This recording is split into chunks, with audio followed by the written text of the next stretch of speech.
Alléluia. Prions le Seigneur. Père, nous te rendons grâce. Prends le contrôle de ce temps d'enseignement et fais-nous du bien, Père. Au nom de Jésus-Christ. Amen. Alors, bien-aimés, bienvenue à TTLST numéro 16. Alléluia. Alors, aujourd'hui, nous allons nous attarder sur les trois présences de Dieu.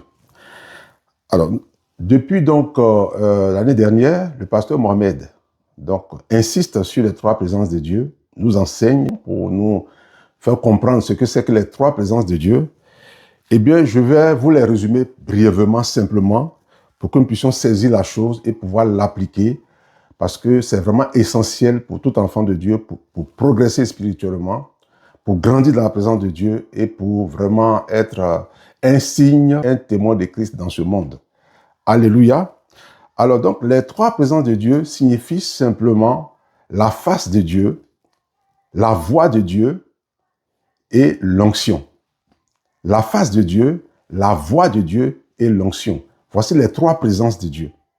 On va commencer par la face de Dieu. Bien-aimés, nous avons besoin de la face de Dieu. La face de Dieu permet de nous transformer, permet de changer notre caractère. C'est ça l'objectif, le but de la face de Dieu, c'est de te transformer, c'est de me transformer, c'est de nous transformer. C'est cela. La Bible nous dit, dans 2 Corinthiens 3, 18, « Nous tous qui, le visage découvert, contemplons comme dans un miroir la gloire du Seigneur, nous sommes transformés en la même image de gloire en gloire, comme par le Seigneur l'Esprit. » Nous tous qui, le visage découvert. C'est-à-dire que quand tu viens devant le Seigneur, tu viens nu. Si la méchanceté, si la colère, si l'impudicité, si la jalousie, si l'ivrognerie, si ces choses sont des péchés dans ta vie, si ces choses règnent dans ta vie, bien aimés, ce sont des défauts. Ce sont des péchés. Ce sont des choses dont tu dois te débarrasser. Tu ne peux pas vivre la colère. Pourquoi? Parce que Dieu n'est pas coléreux. Dieu est comment?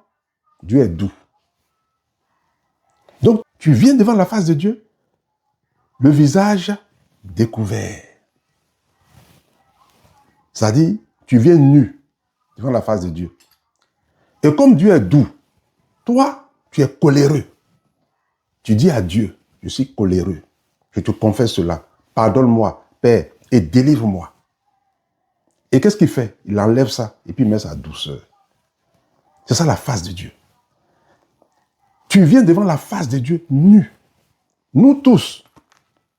Voyez? Qui? Le visage découvert. Contemplons comme dans un miroir la gloire du Seigneur. Nous sommes transformés à la même image. Donc Dieu nous communique sa nature, son caractère. Quand on vient devant sa face, tu dis, Seigneur, voici mon péché. Je veux te connaître. Je veux te connaître. Dieu est bon. Dieu est doux. Connaître Dieu, c'est le voir, c'est le connaître. Tel qu'il est. Dieu est. Dieu est. Il est doux. Il est bon. Dieu est patient. C'est ce qu'il est. Tu viens devant la face de Dieu. Tu dis, je vais te connaître. Je vais te transformer. Je veux que mon caractère change. Et Dieu change. Donc, à la place de l'impatience, il met la patience. À la place de la jalousie, il met l'intérêt pour ton frère. Tu es plutôt disposé à l'aider qu'à manifester vis-à-vis de sa personne la jalousie. À la place de la haine, il met l'amour. Parce que Dieu est amour. Tu confesses ta haine. Tu confesses cela. Et tu dis, Seigneur, délivre-moi. Enlève ces choses. Et il met l'amour à la place. Et tu commences à aimer. C'est ça, venir devant la face de Dieu. Tu viens devant la face de Dieu. Pour que Dieu te transfère sa nature, son caractère, pour te transformer, pour que tu sois transformé et que tu lui ressembles. Et que dans la société, on te regarde comme un fils de Dieu vraiment. Quelqu'un qui marche avec Jésus.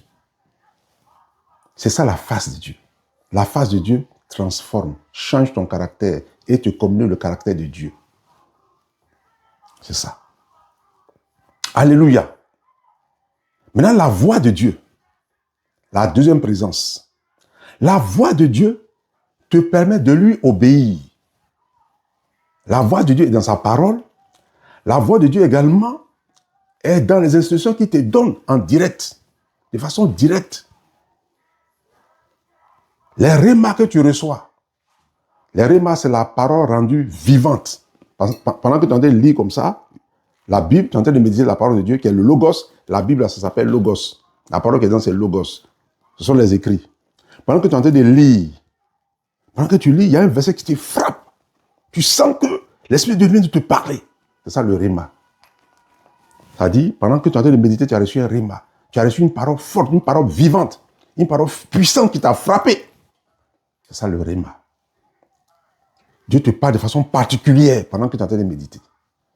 Quand tu reçois ça, ça s'appelle un réma. Il faut obéir à ça. Il faut obéir à cela. Dieu te donne des instructions. Il faut obéir à cela. Dieu est en train d'accomplir ses promesses dans ta vie. Il te donne des orientations. Il faut obéir à cela.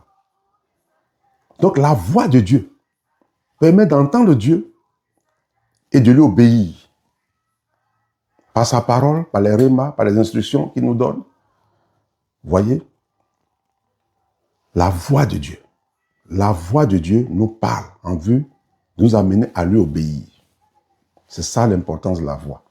Donc venons devant le Seigneur et disons, Seigneur, je veux entendre ta voix pour t'obéir. Je veux entendre ta voix pour marcher devant toi. Alléluia. Je veux entendre ta voix pour t'obéir et marcher devant toi. La voix donc permet d'obéir. Et la troisième présence, c'est l'onction. On a besoin de rechercher l'onction pour servir le Seigneur. L'onction est destinée à servir le Seigneur, à être utilisée sur le terrain pour guérir les malades, pour délivrer les possédés, pour libérer les âmes. L'onction est nécessaire pour manifester de la puissance, le feu sur le terrain. Donc, il faut rechercher l'onction pour servir Dieu efficacement. Tu es transformé. Ça, c'est la face de Dieu. Ton caractère est changé, mais tu n'as pas l'onction. Tu ne peux pas être efficace sur le terrain. Tu entends la voix de Dieu, tu dois obéir, mais tu n'as pas l'onction. Tu ne peux pas être efficace sur le terrain. Dieu te dit, bon, tu as entendu la voix, tu te dit, bon, va, il y a tel malade là-bas, va prier pour ce malade. Mais quand Dieu t'a dit ça là, il faut chercher l'onction pour partir. Il ne faut pas te lever pour partir. Tu cherches l'onction, Dieu te remplit, il te revêt de sa puissance, et puis tu pars, et puis tu lui obéis efficacement. C'est ça. Alléluia. Que Dieu nous bénisse.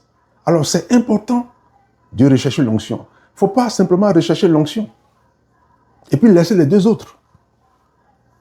Tu es méchant, tu es coléreux, et puis tu cherches l'onction. Seigneur, donne-moi ta puissance pour te servir. Seigneur, donne-moi ta puissance pour te servir. En tant que tu es méchant, tu ne traites pas ça. Tu es coléreux, tu ne traites pas ça. Tu es impudique, tu ne traites pas ça. C'est dans ta vie. Et puis tu cherches l'onction. Tu cherches l'onction. Dieu te donne maintenant son onction. Tu as la puissance, tu as le feu. Maintenant tu vas sur le terrain. Quelqu'un t'insulte. Tu es un serviteur de Dieu, hein, tu as l'onction. Quelqu'un t'insulte, un païen, un inconverti t'insulte. La colère monte en toi. Parce que tu n'as pas traité ça devant la face de Dieu pour être transformé. La colère monte en toi. Et tu déclares une parole méchante sur la personne. Alors que tu es parti pour évangéliser, tu es parti pour délivrer les âmes. Tu t'en plutôt les détruire. Parce que la colère est montée à toi, tu as déclaré une parole méchante. Oh, tu as l'onction. Et parce que tu as déclaré une parole méchante contre cette personne qui t'a mal parlé, l'onction va se manifester sur elle pour la détruire. Parce que la méchanceté est en toi. méchanceté est en toi. L'amour n'est pas en toi, c'est la méchanceté. Il faut demander l'amour. Devant la face de Dieu pour aller évangéliser. La méchanceté est en toi. Tu déclares une parole méchante parce qu'on t'a mal parlé. Et tu fais du mal à cette personne que tu es allé pour délivrer, pour libérer, pour bénir. Tu vois? Ou bien l'impudicité dans ta vie. L'impudicité dans ta vie. Tu n'as pas traité ça. Puis tu t'en as servi le Seigneur. Tu demandes l'onction pour aller servir le Seigneur. Et en plein service du Seigneur, le diable t'attaque par l'impudicité. Parce que c'est un lien qui est dans ta vie que tu n'as pas traité. Et voilà, ton ministère s'arrête net. Tu dégringoles. Bien-aimé, il est important de rechercher ces trois présences de Dieu. Il est important de rechercher ces trois présences de Dieu. La transformation. Le caractère de Dieu en nous. Apprenons à écouter la voix de Dieu et à lui obéir. Recherchons la voix de Dieu. Recherchons aussi l'onction pour être efficace sur le terrain. Régulièrement, quand nous prions, recherchons ces trois présences. Et nous serons vraiment de bons chrétiens devant la face de Dieu. Alléluia. Et nous servirons le Seigneur librement et avec sa grâce au nom puissant de Jésus-Christ. Amen, amen et amen.